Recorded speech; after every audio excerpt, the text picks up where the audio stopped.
চলুন এক নজরে দেখে নিই 2025 সালের আরংঘাটার 8টি সেরা কালী পুজোর প্যান্ডেল। স্টেশন থেকে বেরিয়েই প্রথমেই যে প্যান্ডেলটি আপনাদের চোখে পড়বে সেটি হলো ক্লাব শতদল।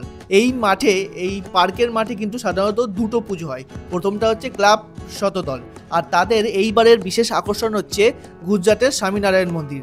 দেখে অনেকটা চেনা চেনা লাগছে, তাই না? হ্যাঁ, দুর্গাপুজোয় বনগা এগিয়ে চলো ক্লাবে এই প্যান্ডেলটি হয়েছিল। শতদল ক্লাবের পাশেই যে ক্লাবটি রয়েছে সেটি হলো club golden touch. Club golden টাচের অভিনব কালী প্রতিমা ও মণ্ডপসজ্জা আপনাকে মুগ্ধ করে দেবে। এরপরেই আসছে পিয়াসী সংঘ। এই পিয়াসী সংঘ 60তম বর্ষের তাদের বিশেষ আকর্ষণ হলো হারানো শৈশব। এই প্যান্ডেলটি হতে চলেছে এই বছর কালী পুজোয় আরংঘাটার সবচেয়ে সেরা অন্যতম একটি প্যান্ডেল।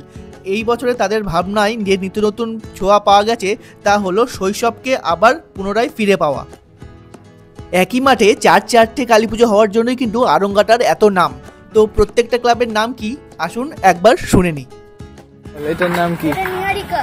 নিহারিকা। এটা কি? Human lovers. Human lovers. ওইটা পুষ্পক। পুষ্পক। ইয়ংস্টার। ইয়ংস্টার। তোর নাম বল। কৃষ্ণাংশু শাখা। এই ইয়ংস্টার ক্লাবের এইবারের বিশেষ আকর্ষণ হলো এক টুকরো রাজস্থান এবং 1 লক্ষ ব্লেড দিয়ে তৈরি প্রতিমা।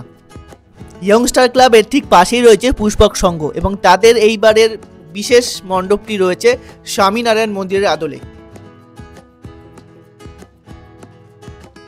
এই মাঠে সবচেয়ে বড় যে পূজা মণ্ডপটি এইবার হচ্ছে সেটা হলো নিহারিকা ক্লাবের। তাদের এইবারের বিশেষ আকর্ষণ হলো কর্ণাটকের একটি বিখ্যাত মন্দির, তার সাথে রয়েছে অভিনব কালী প্রতিমা। নিহারিকা ক্লাবের ঠিক পাশেই রয়েছে হিউম্যান লাভার্স অ্যাসোসিয়েশনের শ্যামা পুজো। তারা প্রতি বছরই এক নিত্য নতুন অভিনব চিন্তাভাবনায় পুজো করে থাকে। তাদের এই বছরের থিম হলো এলোমেলো। দেখতেই পাচ্ছেন এই সমস্ত জিনিস দিয়েই পূজা মণ্ডপ তৈরি হবে। নিহারিকা ক্লাবের পিছনেই রয়েছে আপনজন ক্লাবের কালী প্রতিমা ও পূজা মণ্ডপ, যাদের এইবারের বিশেষ থিম হচ্ছে 4 দেওয়ালের মাঝে।